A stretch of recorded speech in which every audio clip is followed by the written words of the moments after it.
Hello and welcome to my channel, Rhino here. Today, we're looking at a David Reeves video in which they supposedly test the atheistic worldview. Now, for starters, there's just the plain fact that atheism by itself is not a worldview. It can be a part of a worldview, sure, it can inform your worldview, but ultimately atheism itself is just an answer to one question. Do you believe that a god or gods exist? But let's see how exactly they plan on testing this worldview.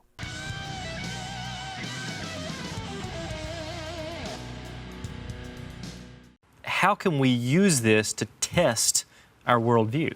Is there any test that we can do? Sure, that's what we do. At this point, because starting points by definition can't be proven. Yes, these are presuppositions. Everybody has them. There are a number of them, but the main one that I'm fond of using is that reality is real.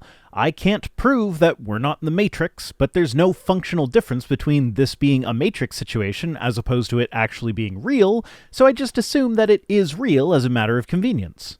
You got to start somewhere. You don't try to prove or disprove them. What you do is you take them off for a test drive. I'm interested to learn what your distinction is here between testing and proving, because yeah, I'd agree you don't prove them, but what are we doing here if not testing them? Now, I agree that if you dig deep enough, everybody does have presuppositions that are ultimately untestable, so if you can test them, then likely you can go down another level to find the real presuppositions that underlie whatever it is you just tested. Okay. How well do they work with the real world around us? The fact that there is a real world around us is one of the presuppositions. You really have no way to directly test that. And so we'll see, how much time we have for the examples. We might look at some scientific examples and philosophical tests to see how well we'll pit the Christian worldview against the atheistic worldview. Well, if you're going to bring up scientific evidence, that would support the atheistic worldview. So far, scientifically speaking, the world seems to operate in ways that are consistent with the idea that there are not supernatural entities that can mess with how it operates on a whim. The fact that science can be done is itself evidence against the supernatural.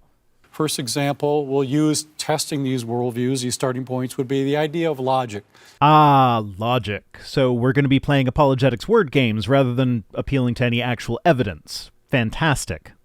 Mm-hmm. So all we're going to do is we're going to think through what logic is. Now, is this something that we can, say, the viewers out there, they can take note of what you're about to say and actually use these in conversations, in loving conversations, without getting too technical or even too intimidated when they talk to a skeptic? To rephrase the question, is this a script that can be used to steer a conversation toward the conclusion that I like best as long as the atheist gives the expected answers?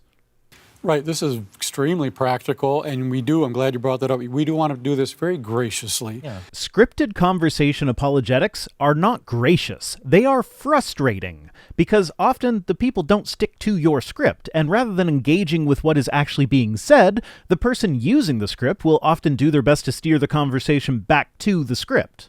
And this is not technical really at all, so the viewers could use this very simply. Okay. If you're going where I think you're going with this, it actually is very technical, but it can be phrased in a way that makes it seem superficially intuitive. So we're going to think about what logic is, and we're going to evaluate it from each of the two different worldviews, Christian worldview, atheistic worldview. So I would ask an atheist, do you believe that logic exists? And I would respond, that depends on what exactly you mean by exists. There is a debate among philosophers about whether abstract concepts actually exist, and if it is determined that they do exist, this existence is not necessarily universal.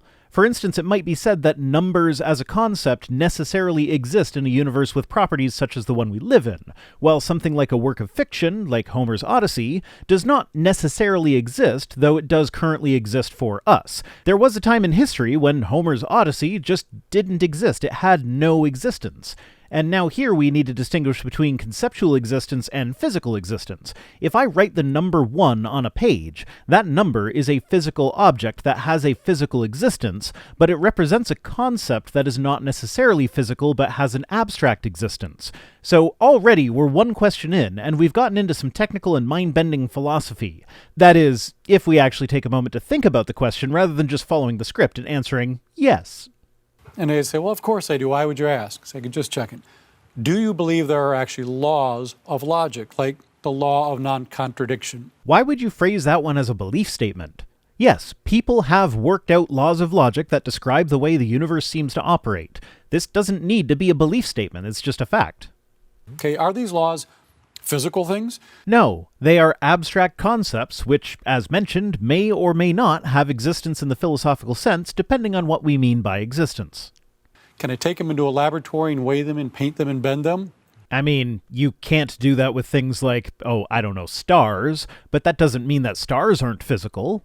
Our understanding of the laws of logic are physical manifestations in our brains, so yes, in that sense they are physical. But as they are just something that we use to describe how the universe is, then I would say that they are simply properties of the universe. I'd say, well, no, they're not physical things, they're non-physical things. Okay. Are they the same everywhere, these laws of logic? Are they the same, here in Dallas as they are in other parts of the country, on the moon? Or are they different in different places? As far as we can tell, they are universal, but that cannot actually be verified at this time. The atheists would say, well, no, the laws of logic are the same everywhere. It must really be convenient for you to be able to answer on behalf of all atheists like that. So tell me, what does someone who is following your script do if the atheist doesn't give this expected response? Awkwardly try to guide the conversation back to the script, that's what. Okay. Do they change? They don't appear to, but again, this is not something that can be demonstrated. Will the laws of logic be the same tomorrow as they are today? Were they the same 1,000 years ago, or do they change over time? The laws of logic that we have today are descriptive. They describe the way the world appears to function. If they were different in the past or will be different in the future, then we would have different descriptions of them at those times. Is there evidence that they change from time to time? Not really, though it is possible that they didn't apply before the Big Bang. But the main point here is that we don't know if the laws of logic had to be as they are or whether they could have been any different. We just know that they are the way they are, and so we describe them as they are. And they would say, well, no, they don't change. I would say, okay, so you're telling me you believe there are laws of logic that are non-physical things, they're the same everywhere, and they don't change. Sorta, kinda, with a bunch of caveats, and while pointing out that they are just a description of how things appear to operate in our universe. They themselves are not some transcendental objects. I'd say yes. Okay, I have one final question for you then.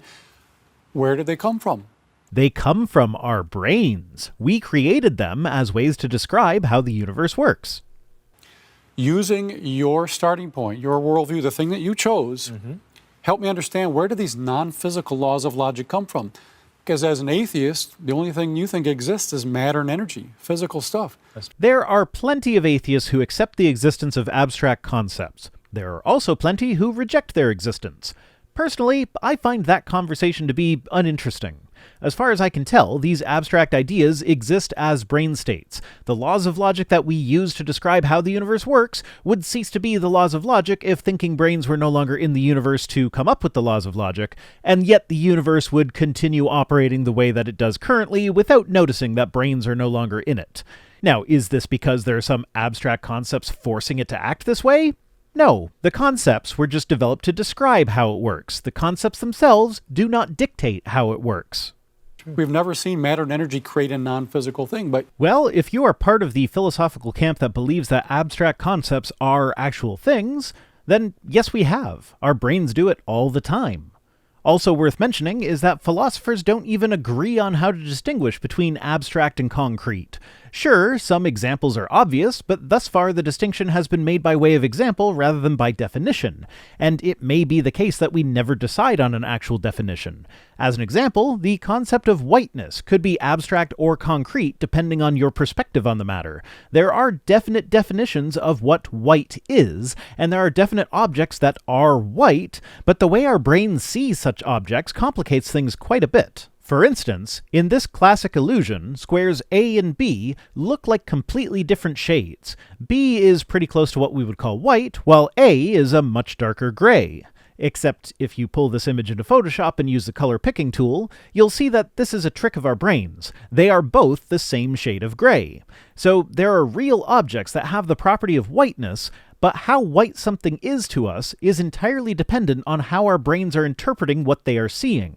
So, is whiteness a concrete or abstract concept? Well, it depends on how we're defining concrete and abstract, and as there is no universally agreed upon definition, this remains an unanswered question. Does this mean that white would not exist without organisms existing to perceive white? No. The things that are white still exist. White is simply a description of one way in which light behaves. You believe in these non-physical things. Also, using your starting point, the thing you chose, help me understand what is it in your worldview that tells you these laws are the same everywhere. Extrapolation. Like I said, we don't know that for sure, but we don't have any reason to believe that they do change, and so we extrapolate from our current experiences.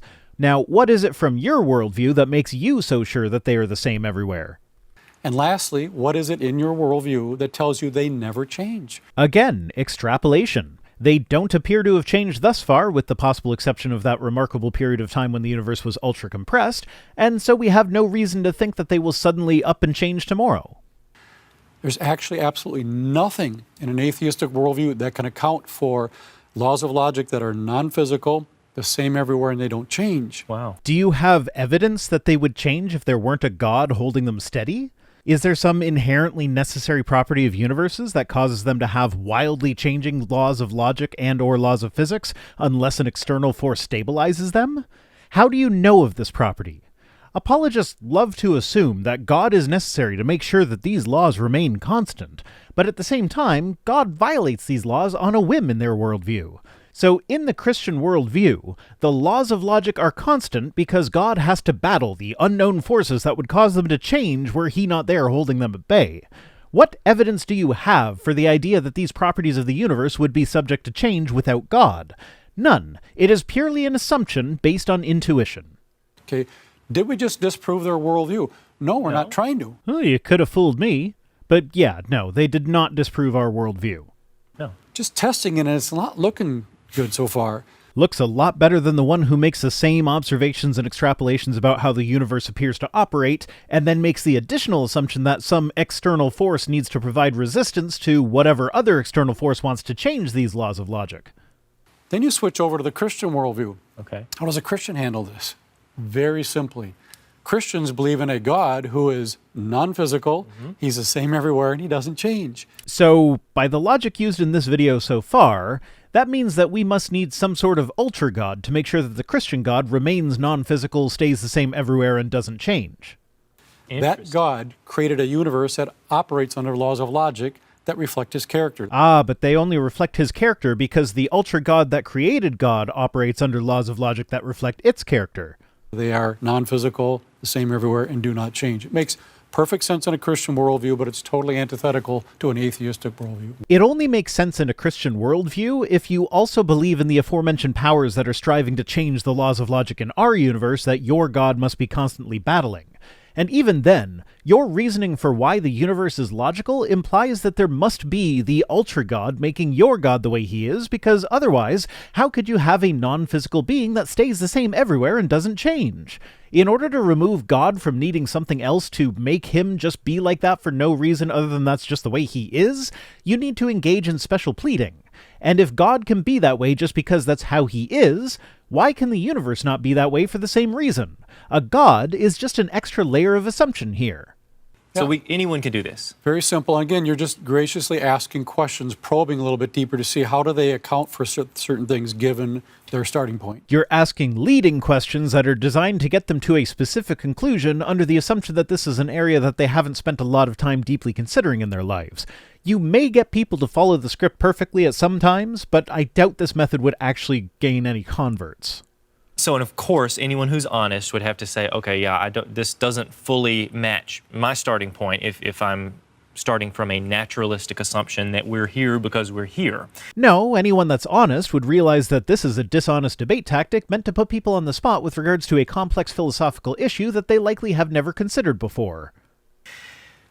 Then what do you say? Well, two things. One is I would say, you know what, if your worldview can't even account for logic, you're kind of done. Your worldview accounts for logic through a bunch of baseless assumptions. My worldview accounts for logic simply as a description of how things work.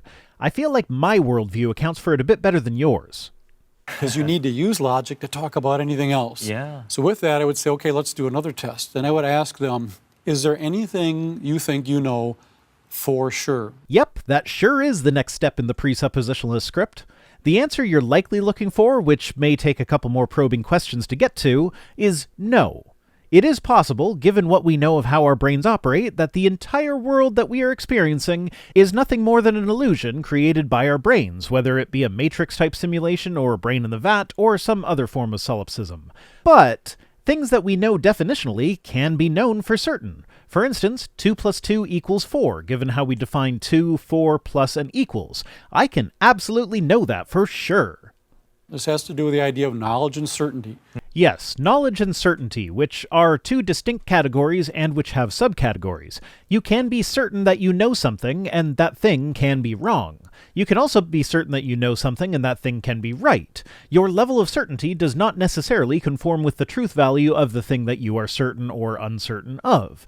You can also know something just in the sense that you are aware of it. Do you know the game Hollow Knight? I do. I am aware of it. You can have personal knowledge, that is, things that you at least think you know or don't know. This is where you can know things that are actually not true, but you have confidence in your knowledge. For instance, at some point in my tenure at the Christian high school I attended, I learned that we have the Roman records for the crucifixion of Jesus. So I knew this, and even when I stopped believing in Christianity, I knew that we at least had the records for the guy that was crucified. I was confident in this knowledge. This is psychological certainty. I was certain of something, or I had a high level of confidence in the truth of that thing, regardless of its correspondence to reality. A different category is epistemic certainty. This is often rephrased as justified true beliefs. This is something that not only do you know it, but the thing is actually true, and there are good reasons for believing that it is true. And as a weird little twist, it is possible to have epistemic certainty in something without having psychological certainty in it. You may believe something that does have good reason for belief, but you are unaware of the good reasons, you just believe it. And then on the flip side, you can have high psychological certainty of something without having epistemic certainty. There is not a good justification for believing it, but you believe it anyway. This is where my belief that we had the Roman records for Jesus' crucifixion were. I was highly psychologically certain that we had them, but epistemically, we don't have anything even close to that. And likely the teacher was thinking of the brief mention in Tacitus of the guy who Christians believe in having been executed under Pilate. My point is, this is another topic that the presuppositionalist apologist wants you to have not put much thought into, as their arguments will seem intuitively appealing if you don't think about them, but once you look into the philosophy behind the various terms they're using, it turns out that the presuppositionalist has a lot of psychological certainty in their conclusions and thought processes, but very little, if any, epistemic certainty. Anything that you feel that you really know absolutely for sure, there's no way you could be wrong. And they might say, well, I know I'm here right now. No, I know that 2 plus 2 equals 4, pursuant to the aforementioned definitions. You say, okay, how do you know that? How do you know you're not just dreaming you're here? Because I have reason to believe that I am not dreaming. Having experienced being in a dream and being awake, the dream seems to make sense at the time, but you cannot test it in the moment. And often, if you become aware that you are dreaming, this causes you to wake up. In the rare occasions when you don't, you end up engaging in lucid dreaming, where you are aware that you are dreaming, and may even be able to control the dream to some extent, but in such a state, you are capable of recognizing when things don't make sense. When I am awake, I regularly find things that don't make sense, and can investigate them further to better understand them. But when dreaming, the prefrontal cortex, that's the part of your brain that sniffs out things that don't make sense, is mostly shut down, so you've lost your bullshit detector. So the fact that I am capable of recognizing things that don't make sense is itself evidence that I am not engaged in dreaming. Technically, we can't even scientifically prove that we're here right now. Yeah, that is true, but this comes back to epistemic certainty. No, we can't be 100% certain that anything actually exists, and that everything isn't just some illusion of perception, but given the apparent testability of the reality in which we exist, we have good reason to believe that it is actually real, and we don't have any good reason to believe that it is not. There is no justification for the idea that reality is not real. There's just the fact that we can't prove it with 100% certainty. So the testability of reality reality, and the fact that other people's tests can come to the same conclusions as our own tests, is good justification for believing that reality is real, while the only potential justification for believing that it is not is to say you can't prove it is real, so it might not be. I'm gonna go with the more testable option here, thanks. No, there's a lot of great evidence to make it very reasonable to assume we really exist. We really are. See? There you go. It is a justified true belief, and so we can have both epistemic and psychological certainty in it. But you can't technically prove it. So then I would ask another question. Out of all the information that's possible to know in the universe, what percentage do you feel you know? So you're just setting up the argument from ignorance then? There's a lot of stuff we don't know, therefore God might be among the unknown stuff? Wow. They'd probably say pretty small. I'd say, yeah, me too. Yeah. But let's just say for argument's sake, they said they think they know 1%. Okay. Okay, I'd say, okay, if you think you know 1% of everything, is it possible? Is it at all possible that something in the 99% that you're admitting you don't know would reveal you were actually wrong about what you thought you knew in the 1%? Is that possible? Yes, it is possible that we have psychological certainty where we actually think we have epistemic certainty, and that a new discovery will reveal the fact that we were wrong about it. At such a time, we will change our minds about it, but appealing to this possibility without actually bringing anything to the table is ultimately nothing more than a thought experiment, and not a very good one at that. They'd have to say, well, yeah, it's possible. But if it's possible you're wrong about the 1%, do you really know the 1%? With the psychological certainty definition of knowledge, yes, I do know this stuff. Now, it is possible that this psychological certainty is not also epistemic certainty, but not all of it can be wrong. I will never learn anything that will change the answer to 2 plus 2 based on the definitions. I'm sure there's already someone in the comments talking about how 2 plus 2 equals 5 for large values of 2, and that is true, but if I'm defining 2 as an integer, then it is no longer true. Because it is based on definitions, both can be true simultaneously, because 2 is not always defined as an integer. My point is, there are many things of which I have epistemic certainty that I cannot be wrong about, no matter what new stuff is discovered. No. In fact, you can't know anything at all. Yes, you can. You can know lots of things. It's just a matter of whether this knowledge is epistemic or psychological. For sure. And they'd say, well, you can't either. I'd say, are you sure about that? Yes, I am sure about that. The same logic applies to both of us here. Just because you think you have a friend who revealed stuff to you such that you can be certain does not mean that this belief of yours is a justified true belief. You know, it sounds a little juvenile, and we don't really want to go that route. Well, then don't go that route. Why would you go that route if you don't want to go that route and you recognize it's a bad route to go? Because you're right, it does sound juvenile. That particular line has never convinced anyone to accept your propositions as true, and has only frustrated people that are actually trying to engage in honest and productive dialogue. But we're just thinking through this. Right. Now, it's interesting. There is one way you could know something for sure. Okay. Yeah, if you know it definitionally. And that is if you knew 100% of everything. But hang on, how would you know that you know 100% of everything? How do you know that there isn't something out there that not only do you not know, but you don't even know that you don't know it? Now, that doesn't look too good for us. No, to know that's not going to everything. happen. But there's one other way you could know. Okay. That is if you knew someone who knew everything, and that person chose to tell you some of that in a way you could understand and didn't lie about it. How do you know they didn't lie about it? They know everything, so it is conceivable that they could tell the most convincing lies that look completely true according to our perception, which, in this case, they also control, seeing as how they are God and they designed our bodily systems by which we perceive the world. Seems like there are a lot of assumptions going on here. This is the Christian worldview. Christians believe in a God who knows everything, and he's revealed some of that to us, and he doesn't lie. Except when he does lie. To quote the Bible, Ezekiel 14:9 says, "And if the prophet is deceived and speaks a word, I, the Lord, have deceived that prophet." Now, you could play word games here and say that it is possible to deceive someone without actually lying, and you're right, that is possible. But then that also serves to undercut your point. If God can deceive us without lying, then how do we know that our perceptions have not been deceived, even if we should trust that God never lied to us? On top of that, how do you demonstrate to me that God has indeed revealed anything to you? And how do I, as a mere human, learn the difference between knowledge that God has revealed to me and knowledge that I have obtained myself? This idea creates more problems than it solves. A Christian actually has a philosophical basis for claiming to know something absolutely for sure, whereas an atheist has to admit they could be wrong about everything. To rephrase in the way that sounds to me, an atheist has to be intellectually honest, while a Christian can just assume that what they know is accurate because God told them, without being able to meaningfully distinguish between knowledge obtained through God and knowledge obtained in other ways. That's amazing. Amazingly oversimplistic, maybe.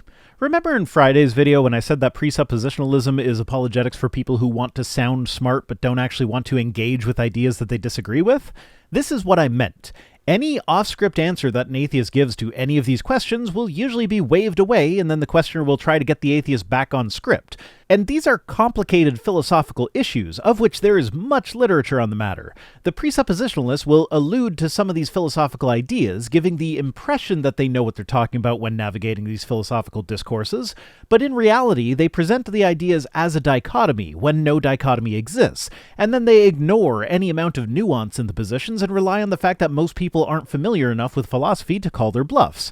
Your script is giving people the appearance of being philosophically sophisticated without actually providing any of the substance. It's a mere shell. The vast majority of the population has been steeped in this idea that we are related to ape-like ancestors over millions of years of slow evolution. That's not being steeped in the idea, that's just accepting the scientific consensus. Evolution is the most agreed upon of the issues that are regularly thought of as controversial in science, like climate change and mandatory vaccinations. When you can get scientists to agree with something at such a high level, you can be epistemically certain that this thing is true. Not to mention the fact that this whole discussion is completely irrelevant to evolution. And this view has so permeated society, and it is so permeated society in a way that it's been taught as fact, that we're afraid to even come against that or appear ignorant. David, you are ignorant. Incredibly ignorant. Which is an appearance that is brought on by the fact that you have such a high level of psychological certainty about something that you are completely wrong about, epistemically speaking. Right. The quote would be like, oh, right, you're right and all the scientists are wrong. Exactly. When it comes to figuring out who is a reliable source, I will take the millions of scientists who spend and have spent their entire lives studying biology when they say something specifically about biology over David Reeves, who the closest he can get to being considered scientifically minded is that he likes to look through telescopes.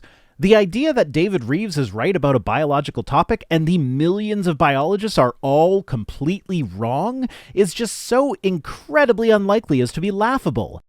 And it is intimidating. While most people believe in evolution because they've been taught that most people believe in evolution, but does that include the biologists who specifically study evolution? They just believe it because they were taught as kids that everyone believes it? Sure. My experience, 33 years, is that the vast majority of people I talk to might believe in evolution, but they themselves can't give you any facts. They just say, well, there's tons of books out there. Go get a book if you want to know. It's like, okay. Yeah, most people do not have time to specialize in evolution. There is over a century and a half of both scientific and popular literature on the subject. To be an expert requires an enormous time sink. It is not surprising that most people are not that invested in it. That's it for this one. Today's comment of the day comes to us from Minda Carpenter, who says, FYI, the little statues of women may have been made by women in order to document their pregnancy. It is not known for sure. I just thought you might be interested in the competing hypothesis there because it's kind of interesting. Yes, shortly after publishing the video, I was made aware of a study from 1996 that pointed out that the weird exaggerations of those particular statues match pretty closely with what a woman would see when looking down at her own body while in the different stages of pregnancy. So they could have been some sort of Paleolithic obstetric aids. It really is quite interesting. Thanks for watching. Special thanks as always to my patrons, Lynn Dobbs, Mark McManus, What Jesus, and all the rest, who are the logical being that allows for the existence of the logic that is my channel. If you'd like to necessitate an infinite regress of logical gods, you can join us over on Patreon for as little as $1 per week over at patreon.com/ViceRhino. If you feel so inclined, you can also support the channel through direct donation or my Amazon wishlist, which are linked in the description. If you'd like to listen to my videos in podcast form, the link for that is also in the description, as well as links to my social media accounts and my P.O. Box address. See you next time!